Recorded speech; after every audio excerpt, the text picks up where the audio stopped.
Am I Autistic? Forward. Written and narrated by Chloe Lawson. BOM is a centre for art, technology and science dedicated to creative innovation with purpose. We explore how technology can be used as a tool for change to make society a better place. Our interests and expertise are in neurodiversity and technology, where technology can help disadvantaged communities and how it can address environmental challenges. BOM's programmes have been supporting autistic adults to access and thrive in the digital and creative industries since 2018. During this time, we have worked with Webworks, an autistic-led initiative that mentors and supports autistic adults and develops autism-led projects. They have supported us on our own learning journey as we've become more neurodivergent aware, providing guidance and a safe environment for autistic people to access digital skills and professional support. Webworks have also supported us as a team as we've come to understand our own neurodiversity. Over the years that we have been running programs with autistic people, we have found that the majority of our participants are just beginning their journey to understanding their neurodivergence and have a need to investigate similar elements in the lead up to diagnosis. As an adult, on the beginning of a neurodivergent discovery, finding support and guidance can be limited, overwhelming, and create even more barriers. We wanted a way to share the incredible resources, signposts and support that Webworks have shared with our participants, which may be helpful to others embarking on a diagnosis. Am I Autistic has been written by Webworks founder Sonia Boué for you to use as a point of reference to inform pre-diagnosis. It is a booklet which allows you to dip in and out to find the elements of guidance that you need. There are many links to other people's lived experience throughout the book to provide autistic voices from a wide range of backgrounds. As a pre-diagnosed, self-identifying, neurodivergent Black woman, the process of collaborating on this project with Sonia Boué has illustrated firsthand how the awakenings from Am I Autistic has helped join the dots of a life lived masked. Chloe Lawson, Engagement Manager, BOM. Introduction. Written and narrated by Sonia Boué. We are living through a time of evolution in understanding about autism. Across the globe, adults are finding out more about it and wondering, could this be me? This booklet has been written to provide information, guidance, and reassurance before a diagnosis or self-identification of autism. Informal but informative, it offers key information and answers some of the many questions you may have. This publication provides insights from an autistic perspective, drawing on my extensive research and experience of mentoring autistic people. However, we have a saying in autistic circles: once you've met one autistic person, you've met one autistic person. And this booklet is one autistic person's view. I'm very conscious not only of my heritage as a white autistic woman, but also that any other autistic person would have written it another way. There can be no one definitive guide. For this reason, I have provided many links to content created only by autistic people or trusted allies. I've also tried to avoid links which include disrespectful language wherever possible. Links to the National Autistic Society, NAS, website have been cited where access to more formal information will be helpful. I've also signposted where you can find more content on social media via specific hashtags. Welcome. Written and narrated by Sonia Boué. I'm so glad you made it to these pages, because discovering that you're autistic as an adult can feel like working your way through a maze. Each autistic person is unique, so there are as many ways of being autistic as there are autistic people. Autism is our normal, and this often doesn't match what we think we know about autism as portrayed in the media and popular culture. Identifying that you're autistic as an adult often comes at the end of a long and lonely road. You may have other diagnoses and or misdiagnoses. Realising autism could make sense of things can be a eureka moment. It can also be an anxious time and feel overwhelming. The aim of this booklet is to encourage your curiosity and offer reassurance that experiencing a swirl of mixed emotions is natural. You will read about common experiences and gain insight into autistic culture to help you on your way. All of the links can be found in the description section on this YouTube page. What is autism? If all autistic people are different, what is autism? This is a very good question.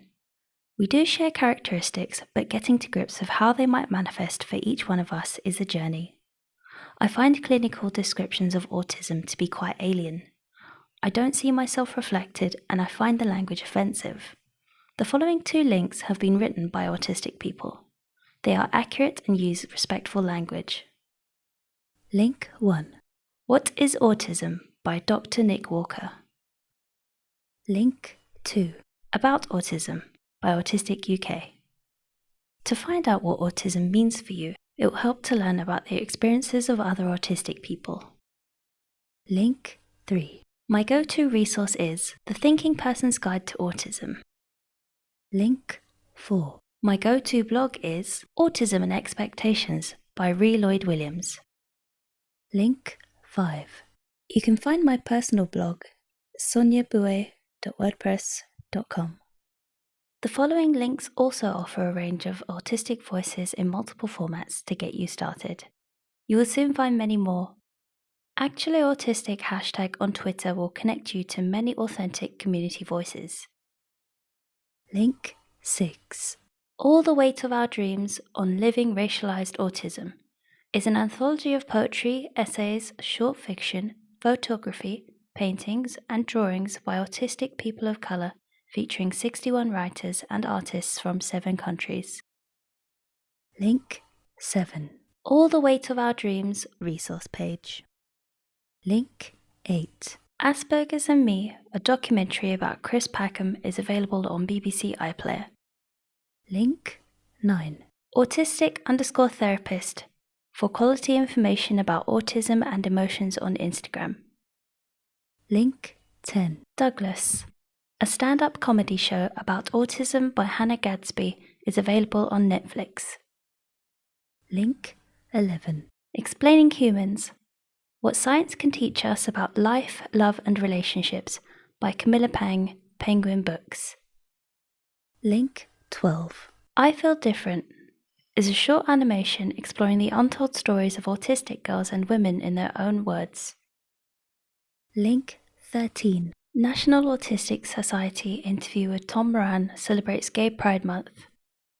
Link 14. Shy Radicals, The Anti-Systemic Politics of the Militant Introvert by Hamja Hassan, Bookworks.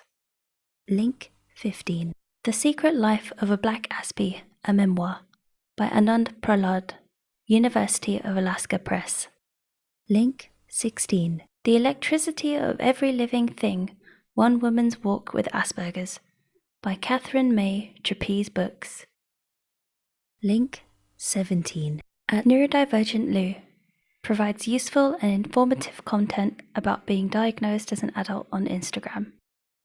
Link 18 at Neurocurious Therapist for quality insights on autistic experience and emotions on Instagram. Link 19 Odd Girl Out, an autistic woman in a neurotypical world by Laura James, Bluebird. Getting started. Staying safe online. I've learned the most about being autistic from spending time on social media platforms. I've also made friends and gained work by hanging out online, but occasionally I've also encountered conflict and misinformation. As a newcomer to autistic forums, you may feel anxious. Here are my top tips for staying safe online. Number 1. When posting content, it helps to avoid generalizations and to make it clear that you're speaking only for yourself. This is respectful and helps avoid disagreement and critique. Number 2. Some subjects are sensitive and it's thoughtful to use trigger warnings. You can do this by writing trigger warning or TW at the top of your post or comment. Number 3. Conflict can flare up quickly online. It's okay to mute, unfollow or block people from your timeline. You don't have to engage with triggering situations. It's completely okay to walk away. Number 4. Writing online is publishing in legal terms. Your comments are usually public unless you select a privacy setting. The boundaries between sharing in private and in public can get confusing when online conversations escalate quickly. Be aware that online platforms are social spaces and it can be hard for us to read the room in the moment. It can help to think through your boundaries with the help of someone you trust. Number 5. Check out filter options on social media platforms and apply them to trigger words and topics you don't want on your timeline. Number 6. Respecting others' language preferences and also knowing about language can help you avoid critique when posting content. Number 7. Finally, it's totally okay to lurk online. Lurking is the term used to describe people who view social media without posting or commenting. About language. When it comes to identity, the golden rule about language is that it's a personal choice. It's entirely up to you. It's also good practice to respect the choices of others even when we disagree. While some of us feel it's important, not everyone is interested in language or feels that it impacts their lives. Language about autism is complex, evolving, and the subject of much disagreement. Autistic identity is both personal and a social justice issue, and there is a lot to unpack. Knowing more about the language will help you understand the deeper issues and work out how you choose to define yourself. Knowing about language can also help you avoid triggering or otherwise unhelpful situations. Understanding subtle differences in the language could help you work out whether a group, organization, or situation may not be for you. Ableism. Ableism is discrimination and social prejudice against disabled people, both in words and actions, ranging from social exclusion to social injustice. Among the many harms of ableism, it is often manifest the belief that disabled people are lesser than non-disabled people, including the assumption that we are broken. Ableist attitudes include stereotypical generalizations using the language of disability as a slur.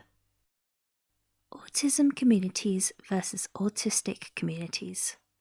Autism communities are usually groups, organizations, and services for autistic people. They are usually not organized or led by autistic people. Autistic communities are organized and led by autistic people. This language difference can be coded and relates to the issue of person-first language versus identity-first language. The rise of autistic advocacy has challenged the previous status quo. Disagreements about language center on how autism is perceived and whether our agency and rights are respected. The 2 links provided below give a deeper insight into the issue from autistic perspectives. Link 1. Neuroclastic Collective blog post. The difference between the autism community and the autistic community. Link 2. Neurodivergent Rebel short video. The difference between the autism community and the autistic community. Autistic versus with autism. Discovering that you are autistic is often a process of learning and unlearning, which can include language. I've included a link to my own reflections about this written back in 2017. Person-first language. Autism communities have tended to use person-first language, namely to say that a child or a person has autism, or that they are a child or person with autism. Some individuals also adopt this language about themselves. Identity-first language. Autistic communities use identity-first language, which means we say that we are autistic because autism is the core of our identity. Link 3. The National Autistic Society has updated guidance on how to talk and write about autism. Link 4. Dr. Chloe Farahar has created a 15-minute video about why identity-first language is a social justice issue. Link 5. The Sound of Stigma, A Journey Across the Rope Bridge, is a blog post by Sonia Boué. Discovery and identification. Discovery and identification are options for describing the process of finding out that you're autistic without using medical language. I credit American artist and researcher Dr. Annette Foster with introducing me to the term discovery, which can be used in place of diagnosis. Such alternatives are helpful for those who feel the term diagnosis pathologizes autistic identity. To pathologize means to treat something as medically abnormal. Neurodiversity. The language about neurodiversity can be quite confusing. Here we will unpick the subtle differences between words that sound extremely alike. Neurodiversity paradigm. The term originates from the work of autistic rights advocates, but the neurodiversity paradigm is not a movement in itself. The neurodiversity paradigm is inspired by the concept of biodiversity. Neuro is Latin for nerve, used to refer to the brain and its cognitive functions, including thinking styles. Diversity simply means variety. Combining these words has allowed us to think about neurological difference as a diversity of minds, essential to the survival of humanity as a whole. Link 6. Toward a Neuroqueer Future, an interview with Nick Walker. Neurodiversity movement. This term describes a global political and social justice movement which seeks to shift the perception and treatment of neurodivergent people away from the medical model or pathology paradigm, as referred in Link 6. Neurodivergence, a term used to describe a natural variety of minds and brain functioning which differ from the majority or so-called norm. Neurodivergence therefore means thinking and experiencing the world differently. Neurodivergence does not relate exclusively to autism. It includes a range of profiles which can be inherited, acquired, and/or mental health related. Neurodivergent, a term used for individuals whose brain function and thinking style differs from the majority or so-called norm. Neurodiverse. This refers to a mixed group of neurodivergent and neurotypical people. Neurodiverse also applies to the human species as a whole. Therefore, individuals are not neurodiverse, but the term is often misused in this way. Neurotypical. This refers to people who are not neurodivergent. Some people also use the term neuromajority. The following 3 links are key resources relating to the history, facts, and language of autism and neurodiversity. Link 7. A Neurodiversity Facts and Myths Primer is an article by Shannon de Roches Rosa. Link 8. Neurodiversity, Some Basic Terms and Definitions by Dr. Nick Walker. Link 9. Neurotypes, The Legacy of Autism and How to Think Smarter About People Who Think Differently by Steve Silberman, gives a detailed history of autism and the neurodiversity movement. Spectrum and On the Spectrum. On the spectrum. Considered an advance in its time, this phrase has become associated with the myth that everyone is, a little bit autistic, which is unhelpful to understanding autism. It's also associated with the use of high-functioning and low-functioning labels, which are now considered ableist. In a recent Twitter call-out, as part of my research for this booklet, I found the overwhelming majority of autistic people who responded disliked and often strongly objected to this term. Some autistic people liked it and felt comfortable using it, as it can make social situations easier to manage. Personal preference is all. About being autistic. The following section will provide insights into some of the common features of autistic life that no one ever told you about when you were growing up.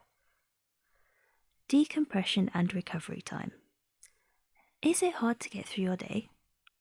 Autistic people often need decompression and recovery time due to differences in the way we process ordinary, everyday social contact and our sensory environment, among other factors. It might sound obvious that the need for decompression would be linked to a build-up of pressure, but it can be hard to process exactly how much we are affected by what seem like ordinary pressures.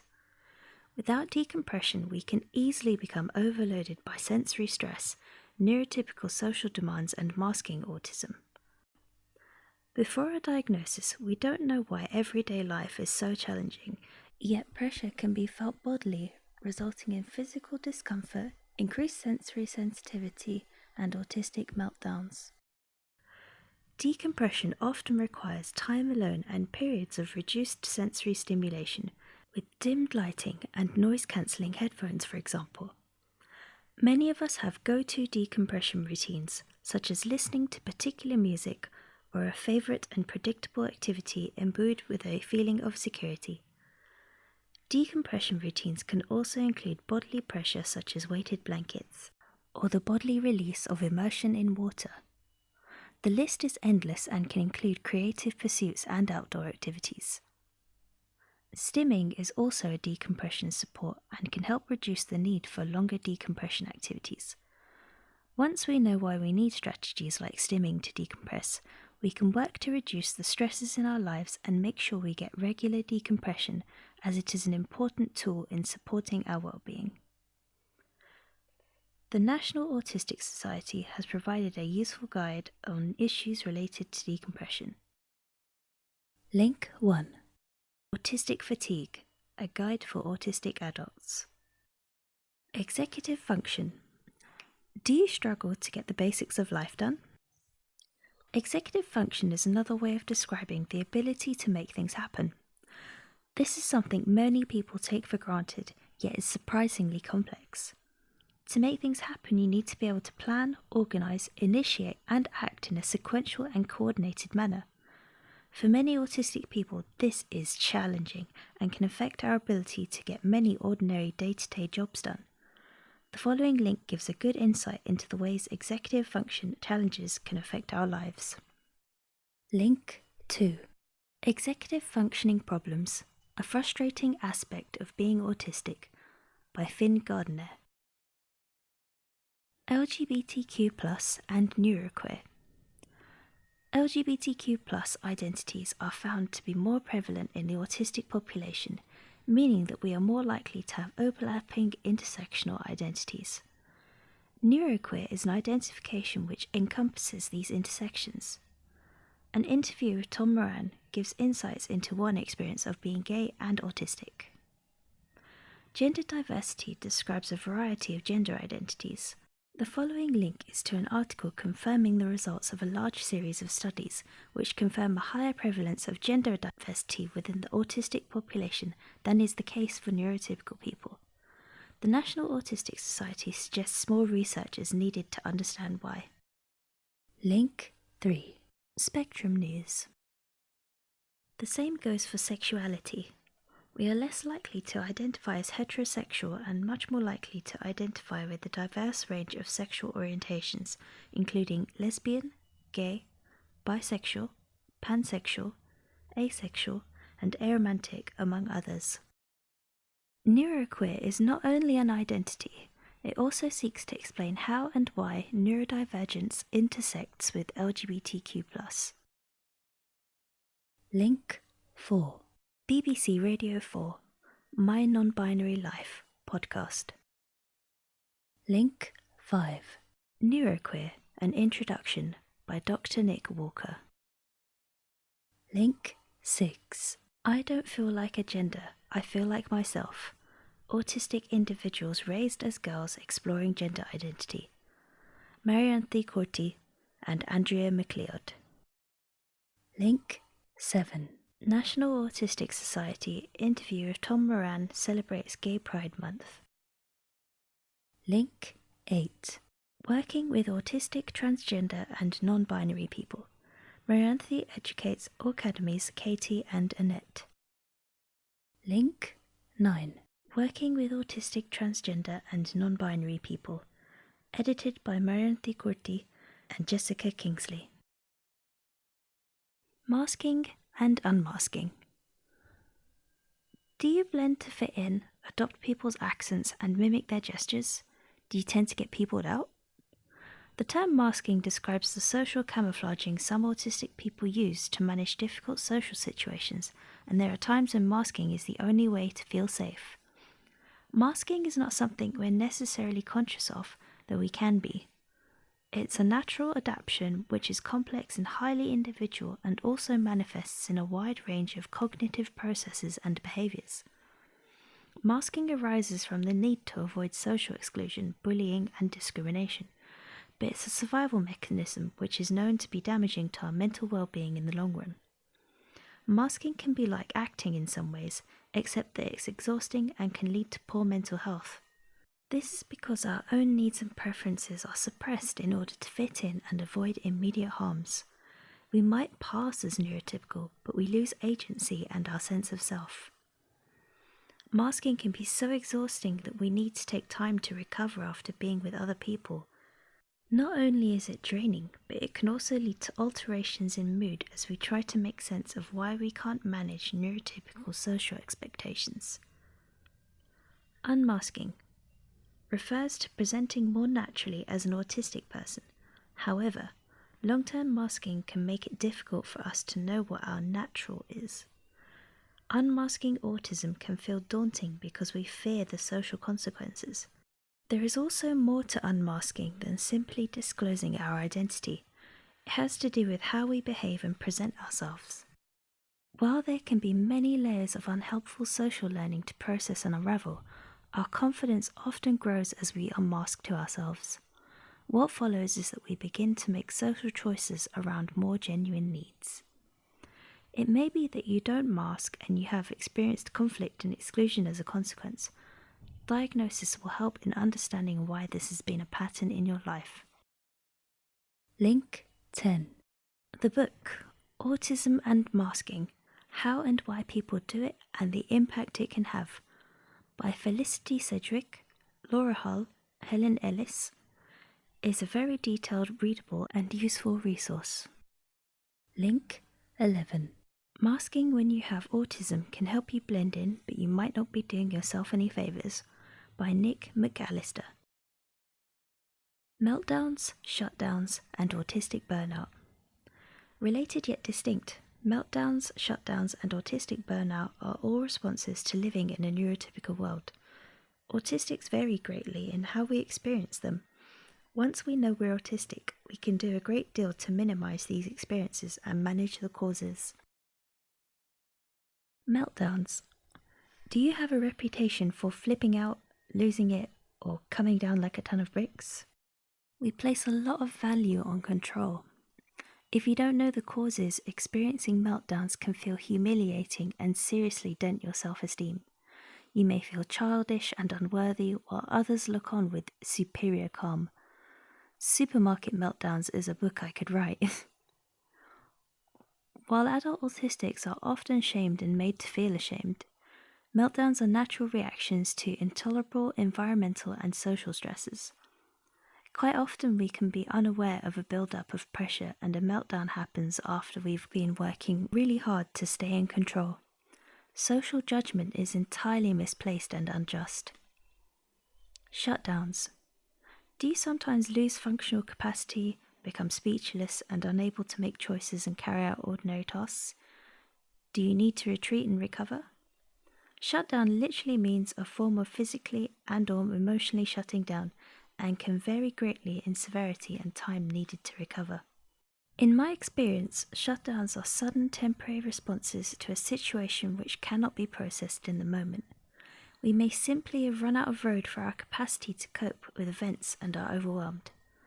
Shutdowns can result from a range of stresses that are not just sensory or environmental factors. Pervasive social biases, including systemic and everyday ableism, can cause us to shut down. Doing nothing but the things that nourish us, resting and gaining space to process helps. Autistic burnout. The causes of autistic burnout are cumulative and can be a longer-term issue, requiring dedicated time and space to recover. Key symptoms can be overwhelming exhaustion, anxiety, and low mood. We may experience burnout due to prolonged pressure to mask our autism and conform to neurotypical expectations. It can be hard for neurotypical people to understand exactly how alien many cultural practices and norms are for a lot of autistic people. Again, we've run out of road. The causes can be so individual and specific, but commonly result in burnout when we can no longer sustain the extraordinary efforts required for a certain pace of life and the demands of the neurotypical world. Link 12. Spectrum News have provided a useful explainer about autistic burnout. Sensory processing. Sensory processing can be a big part of our lives. It's thought that we are less able to filter sensory information than neurotypical people. This is also sometimes referred to as information processing. Many autistic people experience sensory sensitivities, but not all of us do. Others actually find it hard to process sensation. Therefore, some of us need more input and are sensory seeking, while others can experience sensory overwhelm when confronted with certain busy environments like shopping centres and crowded supermarkets, for instance. Sensory processing issues can manifest in defensive strategies we may not even be aware of. Particular sounds and smells can inflict acute physical discomfort, causing us to react strongly in the moment, and/or background sensory input can build up and become overwhelming over time. Sensory sensitivities are not always consistent and can be dependent on environmental fluctuations, not always discernible to others. Our bodies can be so sensitive to temperature, light, sound, or smell that we can flip out over what seems like nothing to neurotypical people. Until you know about sensory deregulation, such incidences can be bewildering and the cause of shaming when they are the result of intolerable sensory stress. Challenges with sensory processing are what decompression was invented for. Once we know how to protect ourselves and take care of sensory stress in a way that suits our processing style, we can significantly improve our well-being. Stimming. Do you twirl your hair, fidget with your keys, or pace while cleaning your teeth? These activities are universally relatable. They can also be a form of stimming. For many autistics, stimming is a necessity. The term refers to repetitive, self-stimulatory behaviours, also known as stims. Stimming can be central to our ability to regulate our bodies and emotional lives and can take many forms. Conventionally, stimming has been associated with flapping, rocking, and vocalizations. However, stimming is infinitely varied and as personal to each one of us as a signature. In fact, stimming is so poorly understood that you may not recognize your own stims until you find out more. Stimming has many benefits, such as helping manage anxiety and overwhelm so that we feel grounded and can stay in control. It can be playful and express excitement, fascination, and joy. Stimming also keeps us focused when we need to concentrate and be a means of communication in itself. It can be shared in a group or played as a game of call and response with another autistic person. Far from being weird, meaningless, or inexplicable, stimming can connect us to others, and there's an intense joy to be found in sharing stims. Stimming, therefore, is a language in itself and an autistic way of being social. It is also an art, as in Sam Metz's beautiful Drawing as Stimming project. Link 13. For joyful examples of group stimming, you can listen to the BBC Radio 4 1800 Seconds on Autism podcast, episode called A Mexican Wave of Flapping. Link 14. See also Drawing as Stimming, instructional video by Sam Metz. Thinking about diagnosis. In the run-up to seeking diagnosis, you may need to work your way through fear and worry due to the prejudice and discrimination that still befalls autistic people, despite progress made by the neurodiversity movement. This is often called stigma, but is actually ableism. A word about stigma. Stigma arises from neurotypical social bias and can be extremely harmful to our mental health. Significantly, it can also make it hard to talk about thinking you might be autistic. Stigma is also why others sometimes tell us that a label may be damaging for us rather than a support. This might seem to come from a place of kindness, but is actually a barrier to access. It is also an example of ableism, however unwitting it may be.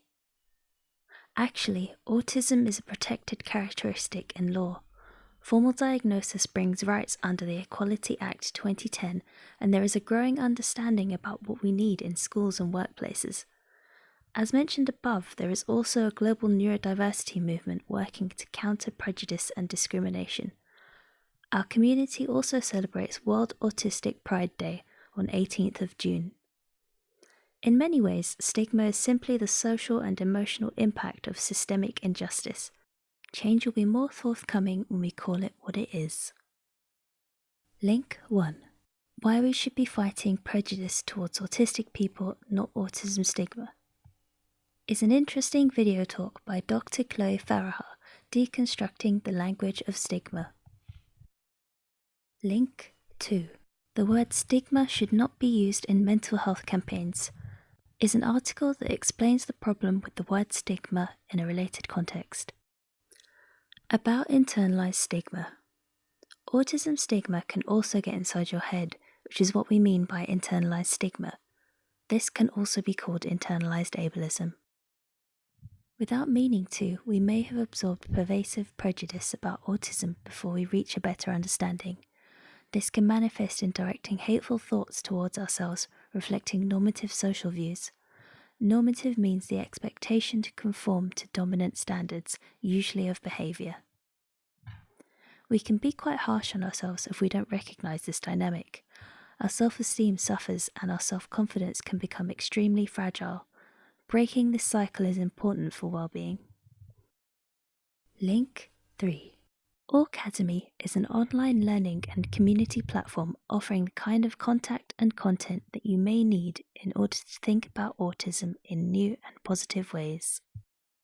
We hope that all of the links provided in this booklet will add to your understanding and help break negative thought loops. Do seek professional support if you're struggling with internalized stigma and your mental health is affected. Appropriate and specialist support can be hard to find, so I have been especially pleased to find a Link 4. Directory of Neurodivergent Therapists in the UK. About stereotypes. People unfamiliar with autism tend to base their understanding of it on popular culture. A series of tropes such as the maths geek, lacking in empathy, or non-speaking savant have dominated public perception. Such stereotypes are not only inaccurate, they are also harmful. Stereotypes act as a barrier to reaching a point of self-recognition that could change your life. Accurate representation is essential to understanding exactly how autism can be you. Once you crack this nut, you begin to understand that autism is not at all what you imagined it to be. We are making progress and beginning to see a range of autistic people in the public eye, as more of us step forward to claim autistic identity as a right. About diagnosis. We're now ready to talk about diagnosis. Having worked through stigma and stereotypes, we also need to navigate patchy and inconsistent healthcare systems. This can be daunting. I recommend identifying one person or more who can help you through it. There are also useful resources online. Link 1. The National Autistic Society has provided a comprehensive and detailed guide to accessing a diagnosis. Gender bias. There has been a significant gender bias since autism was identified in the 1940s. The result has been that women and girls have flown under the radar in our thousands.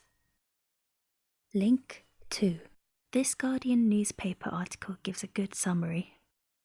The tide is now tuning as more is known about how we can present differently due to socialization and other factors, with many more women and girls being diagnosed.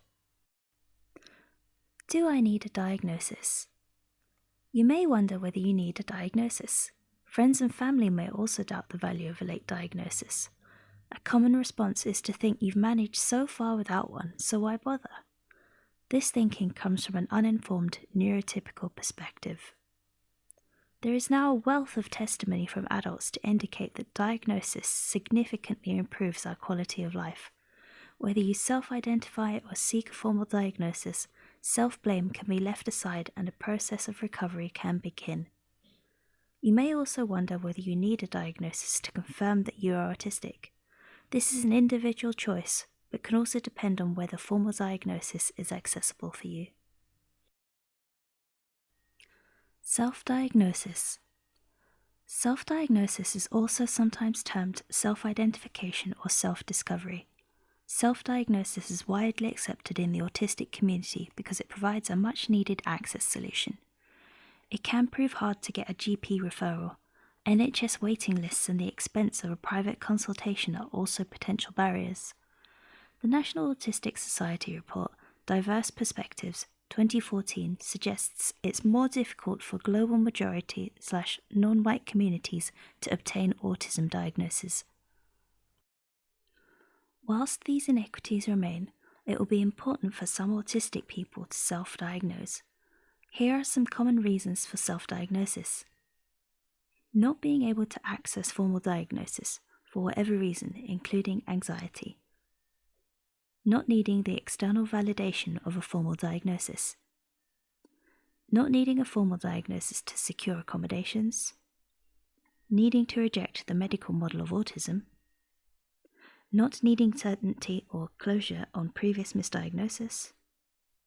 Having a network that supports self-diagnosis. Formal diagnosis. The certainty of a formal diagnosis is important for some of us.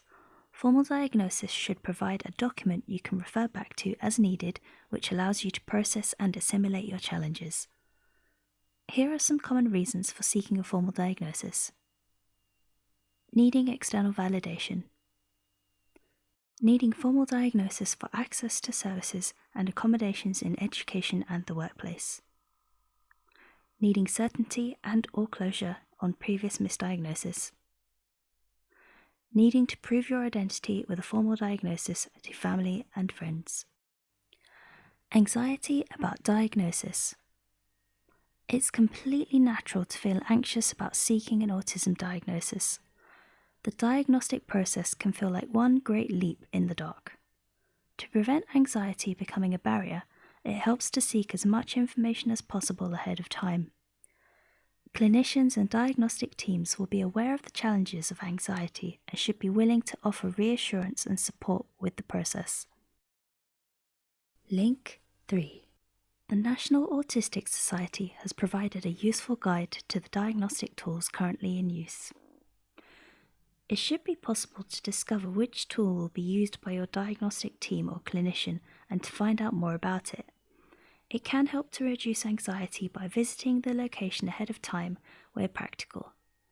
Some of us need to make copious notes and make lists to take with us in case we find talking difficult. Having the supportive presence of someone close to you can also reduce anxiety. Some common reasons for anxiety about diagnosis. Fear of stigma and worries about how to tell people you're autistic. Fear of not being believed. Fear of the diagnostic process itself. Fear of going to a new place. Fear of meeting and talking to new people. Not knowing for certain that we will get a diagnosis. I've supported many people in the run-up to a diagnosis. Ultimately, I think the time has to feel right. A diagnosis lands best when it is welcome news. Many of us reach a crunch point where the need to know overrides our anxiety. Link 4. You can listen to Fern Brady talk about her recent autism diagnosis on the BBC Radio 4 1800 Seconds on Autism podcast. Assimilating diagnosis. Getting to grips with what autism means for you can feel like peeling the layers of an onion. Each layer brings a whole new level of understanding. Diagnosis is therefore often a beginning rather than an end point. While there may be bumps in the road, there is a great deal of joy to be found in finally getting to know what you really need out of life. Diagnosis often leads to greater self-acceptance. You may ask where the grit and determination came from to manage challenges for so long. Actually, you probably made it through because you're autistic, and a good diagnostic process should be affirming and even celebratory. However, what happens next and the process of assimilating a diagnosis is little spoken about or recognized as needing support. Many of us seek out autistic company, both in real life and online, to help us adjust. Autism is more common than was previously thought, and there is a strong genetic component. Many of us find autism runs in the family once we know more about it.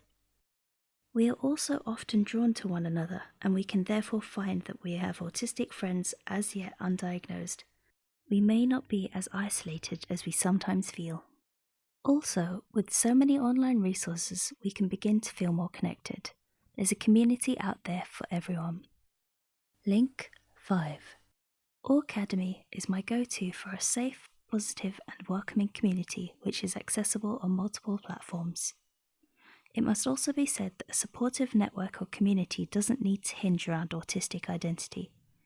The key will be to find spaces in which you feel welcome and accepted as you are. For some of us, finding a common interest group is more important than finding our autistic tribe. Autism can become a real focus in your life or something you put to the back of your mind. There is no right or wrong way to assimilate a diagnosis. Finding acceptance. People sometimes respond by saying that an autism diagnosis will make no difference in how they think of you and that nothing has changed. No doubt intended as a declaration of friendship, this minimizes the importance of a diagnosis for you. Genuine acceptance comes from those who seek to understand what autism means for you and show a willingness to support you with issues such as sensory stress or overload. A diagnosis can sort out who your real friends are and help you find new ones who are genuinely supportive. Adapting ourselves to neurotypical social norms is usually exhausting and leads to burnout. Diagnosis can enable you to change this dynamic and discover your true social preferences. Pressure to socialize neurotypically is not acceptance. Am I disabled? Under the Equality Act 2010, autism is regarded as a mental impairment. The language of impairment is inherently problematic, but the status of autism as a protective characteristic is herein enshrined. Yet, autistic people identify in many different ways. Some feel autism is a disability while others don't. We need to work through internalized ableism. However, there can be many reasons why an autistic person does or doesn't identify as disabled. We often have multiple identities to uncover, which can take time, and it's a personal journey. Link 6. Inclusion London have provided a definition and summary, the history of the social model of disability, which includes updated thinking. Link 7. The Autistic Scholar has written an article about the social model of disability and autism. Link 8. Am I Disabled? An article by Joanne Limburg. Link 9. 3 Bodies is a short film directed by Dorothy Allen Picard, commissioned by Molonglo.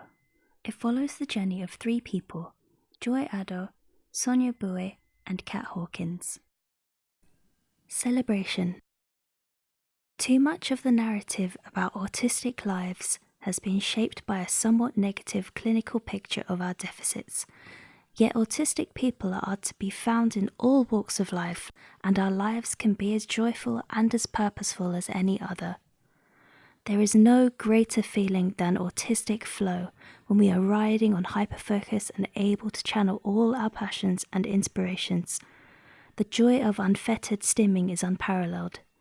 We are often deeply connected and loyal to those we love and trust, and have an instinct for non-human connectedness too. While the challenges are real and more progress in societal understanding is needed, knowing you are autistic will bring you new understanding and connect you to a wider community of knowledge and thought. You are no longer alone. Every autistic person deserves a celebration and congratulations for getting through life struggles unrecognized.